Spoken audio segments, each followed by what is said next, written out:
this is the month. This is the month when the axe comes down and all benefits are suspended for. So what does that mean? That means your January money that you get in February is the money you're not gonna get. That's gonna be. Hey everybody, how you doing? How you doing? Craig here in the country of Thailand, sitting on my family farm, enjoying the cool weather of January 2026. Until, and if you clicked on this video because you saw the title that said Social Security suspends all overseas citizen benefits, you're thinking, what the? Click, click, click, click. Because if you live overseas, then you know you need to have a timely receipt of your Social Security benefit, especially if that's the only thing you get. Fortunately for me anyway, I get a pension and the Social Security, so when my Social Security gets suspended, I can hold the tide until something gets cleared up. And this is the month when Social Security will suspend all benefits, not for everybody, maybe that's the clickbait part, but it will suspend for everybody that has not filled out your 7162 form, which is more commonly known as proof of life, but is the foreign exception questionnaire or something like that. I will leave a link to that questionnaire and that form 7162 in the description of the channel. So if you look at the main thumbnail of the channel, and then where it says more, usually when the description of the title or description of the channel has 2 or 3 lines, then it always has more right there. You click there, then there's a bunch of other stuff, and I'll leave the link to that document in there too. But you have to fill that out, and everybody knows that lives overseas. Well, I should go back a step here. Not every country needs to do that. There are certain countries that have agreements in Social Security that they're U.S. citizens living there, they don't have to do it. Here in Thailand and most everywhere in Asia, we do it. And in Thailand, it's every year. In some other countries, it's also every 2 years. But every year, we have to send that form to U.S. Social Security to show them that we're still a person over here. Prevents fraud, prevents a lot of things, keeps you in touch, keeps everybody knowing where everybody is, I guess. Big eye in the sky. They send it out, especially if you don't know this already, I'll just rehash it really quick, but they send it out in like June, May or June or whatever, to your foreign address. And that goes to the question of, do you have a foreign address? Because if you still have your U.S. address, you know, U.S. bank, that's fine, whatever. But if you have a U.S. address and your Social Security is going there or going to your U.S. bank when you're using that address on file, then they don't know you're here. They don't know you're living abroad, so you're never going to fill that form out. For people like me, I didn't plan on, you know, I sold my residence. I didn't have an address in America, so I had to change it to my foreign address because this is where I live. So now that they know I live in a foreign country, they send that copy of that form to me out here in like May or June. And then when I get it, I'm supposed to fill it out, send it back. But there's millions and millions of people, right, in Social Security itself. Of course, there's only about 750 or 60,000 expats living all around the world that might be subject to the filling out that form, you know, if, like I said, if they have a foreign address. But if they don't, then like I say, they don't have to worry about that. So they fill out the form, send it back, but because there's so many people, they don't like let you know that they received it. They don't let you know that, oh, hey, you know, got you a check, thanks for sending that. No, they don't do that. So you're just kind of hoping they got it. And the one way that you check, well, I should also add here that if you do call or something and you find out they haven't gotten it, it's July or August, September, October, like that. In late October, they actually send you another one if they never got the first one. And then you get that one and you send that back. They might even send you that one even if they did receive the other one because of the system, you know. And people send theirs, oh, I send a registered mail, I send a UPS, I send it blah, blah, blah, blah, blah, blah, you know. I can tell you that in talking with the mailroom guys at Social Security, the standard mail that comes in with the address on the form that says send it to this address, that's the mailroom that it goes to.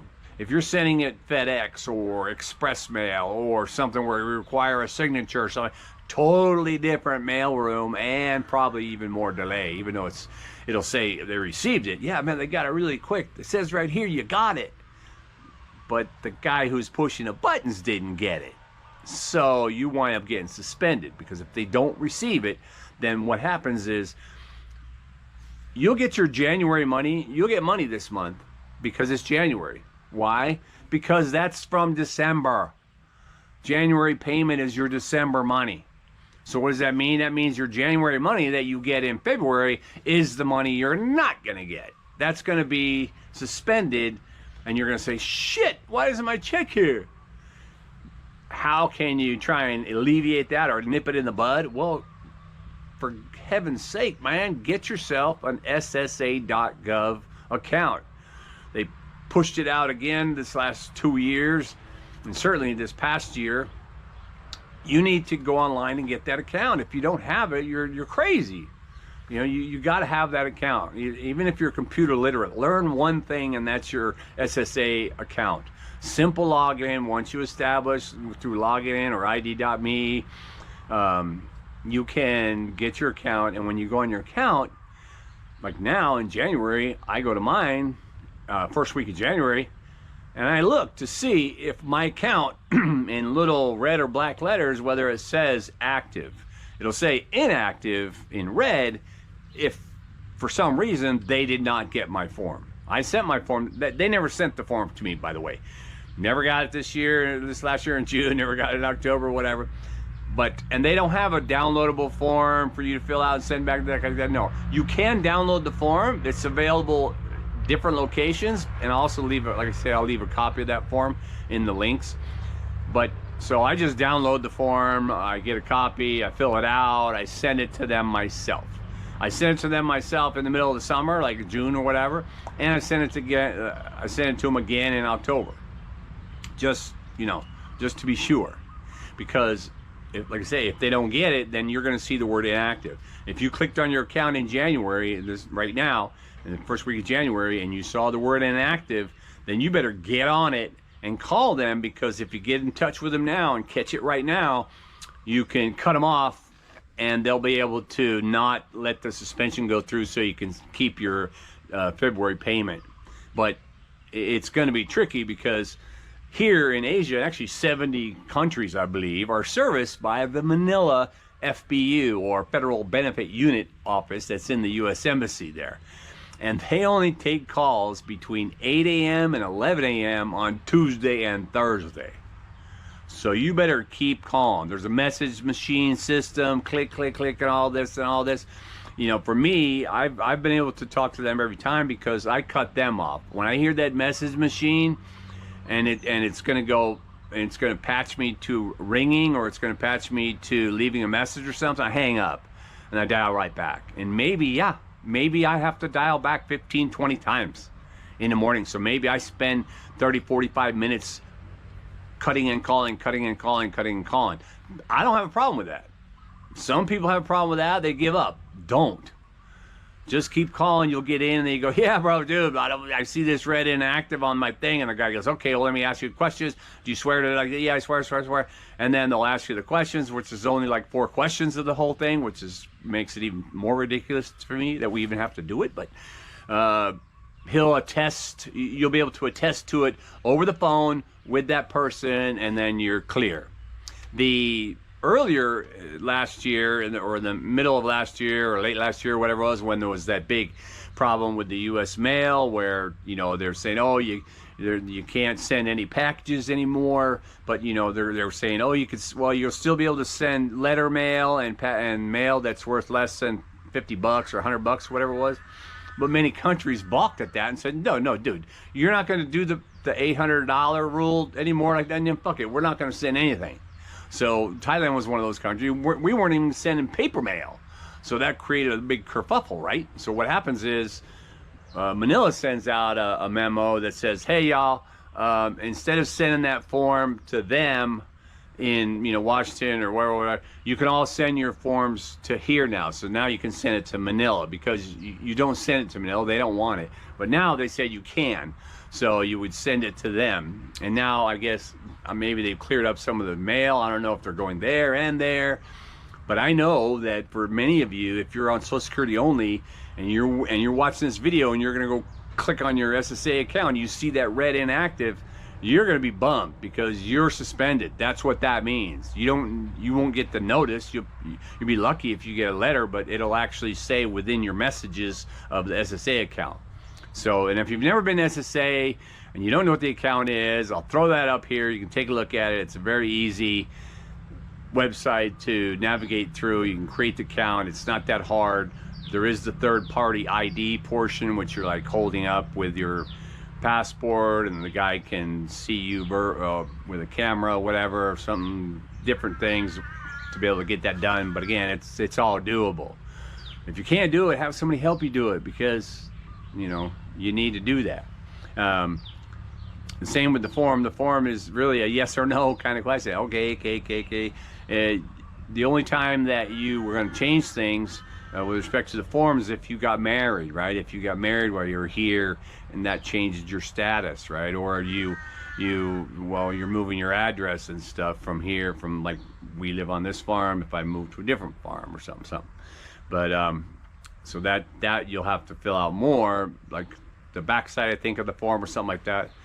But this is the month. This is the month when the axe comes down and all benefits are suspended for anyone who has not filled out that form, or I should say for anyone whose form has not been received by the government. And again, yeah, how do you know if it's been received? You don't. You can't even call them in America and say, hey, did you receive my form? They're gonna go, it doesn't say you're inactive, so I guess.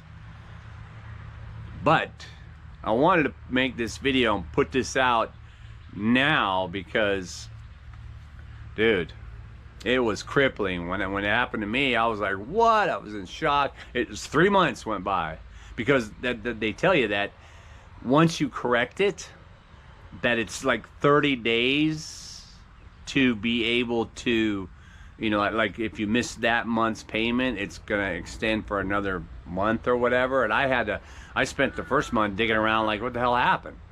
And then, so I think I had 3 full months worth of my Social Security payment that I didn't get. But again, I mean, even if I didn't have my pension, I probably would have survived, because, you know, I got money in the bank or whatever. You know, and that's another thing about retirement. Give yourself a little bit of a cushion.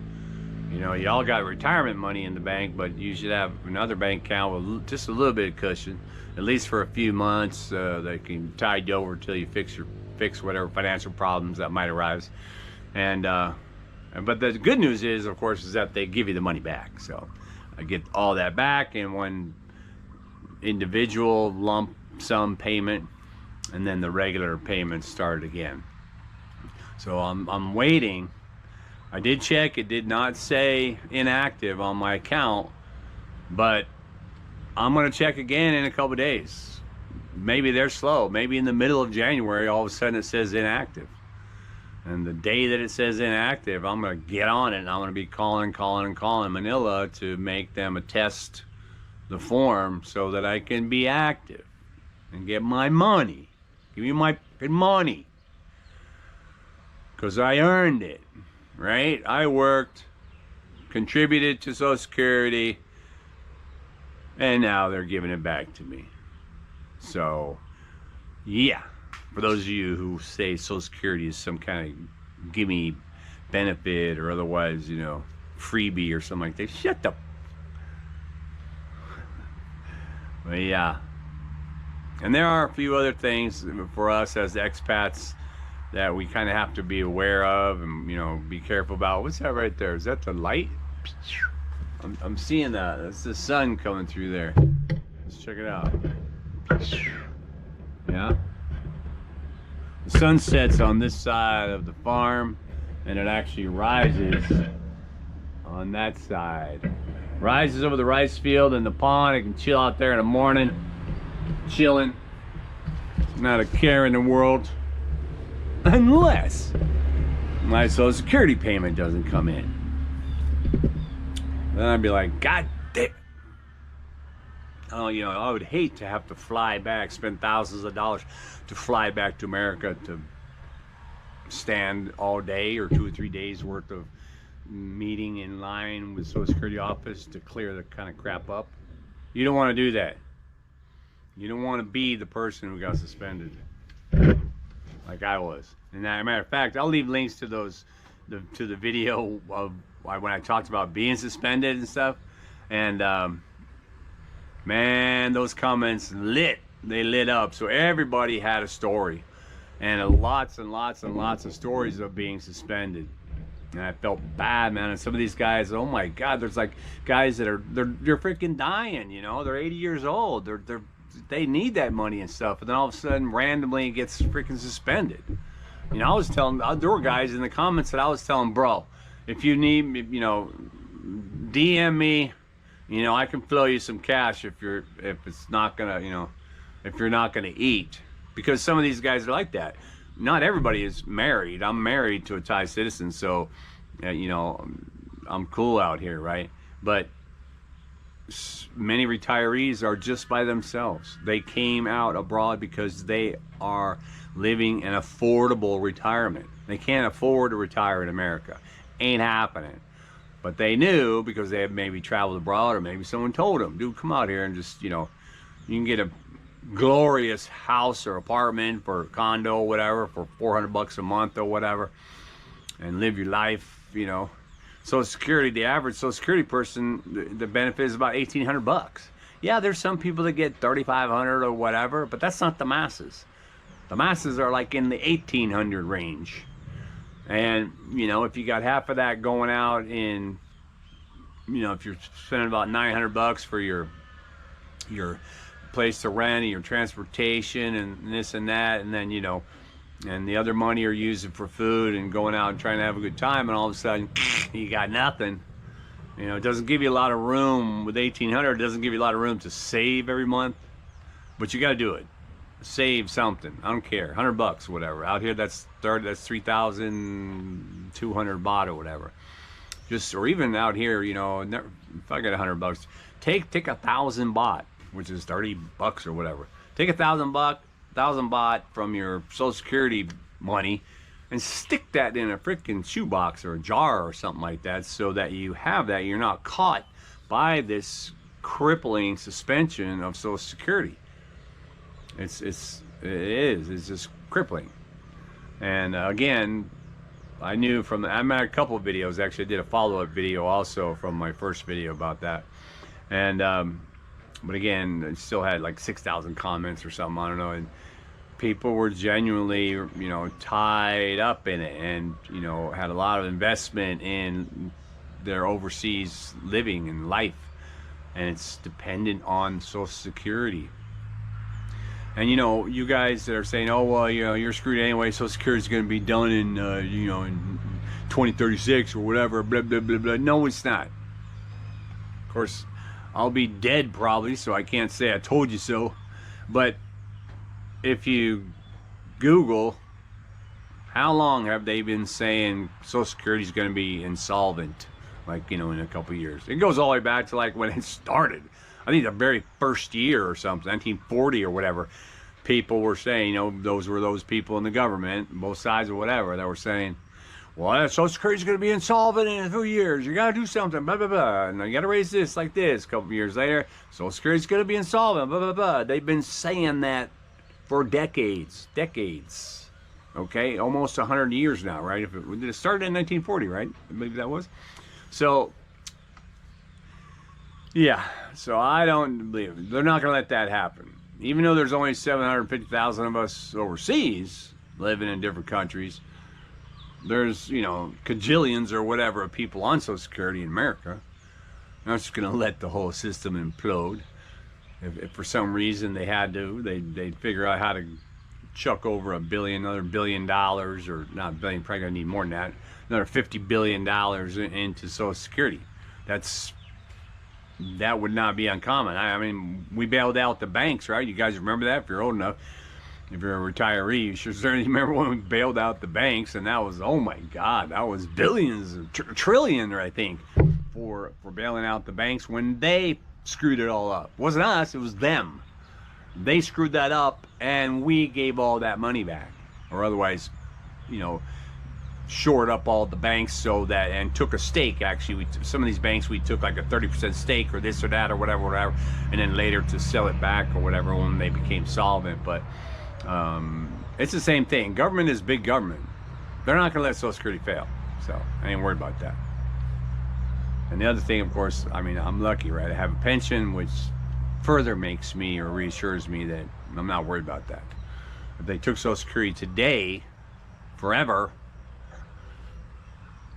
first I'd say fuck you, and then I deal with it because I can live off my pension. I ain't worried about that. And yeah, crazy stuff. One of the many challenges here living abroad as an expat is, you know, dealing with your finances when you get older. I mean, there's a lot of other things. You know, I feel sorry for these guys that are retired, that are, you know, usually older than me, and they have like, you know, they got like half a dozen different investments and different accounts, a brokerage account, or the, you know, the all this other stuff going on, and they're still dealing with it from overseas in their 70s or whatever.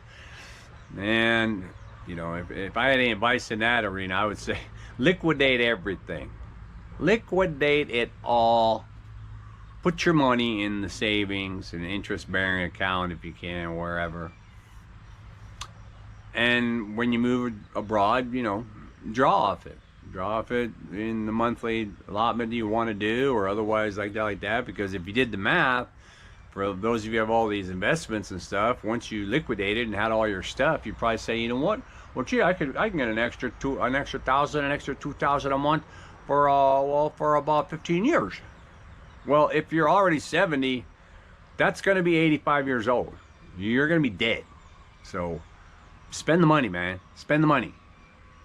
That's my philosophy. Spend it like Beckham.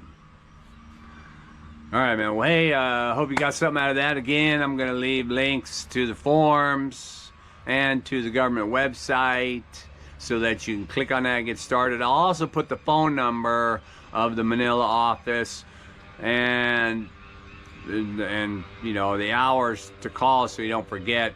Tuesday and Thursday, 8 to 11. It's been that way for many years, so hopefully they won't change that. And yeah, thanks for watching. And again, if you've never watched my channel, I pretty much don't always make this kind of video. I do make a lot of videos about stuff that affects expats, I suppose, but my channel is really about life on the Thai farm. It's about breaking stuff and building stuff and all this other stuff that goes on in here. You know, wrestling snakes and catching turtles and raising fish and everything else. So if you're interested, then click on like and subscribe to my channel. I got almost 5,000 subscribers. Not much, but I'm right there. So if you haven't subscribed to my channel, subscribe now so that I can break that 5,000 barrier. Because if I do, I'm gonna go have a party. No. So yeah, man, if you like it, subscribe, and I'll be happy to interact with you, and you can check out what I'm doing on the farm. All right, again, thanks for watching, and keep watching. I'll get back at you with more action here on the Thai farm.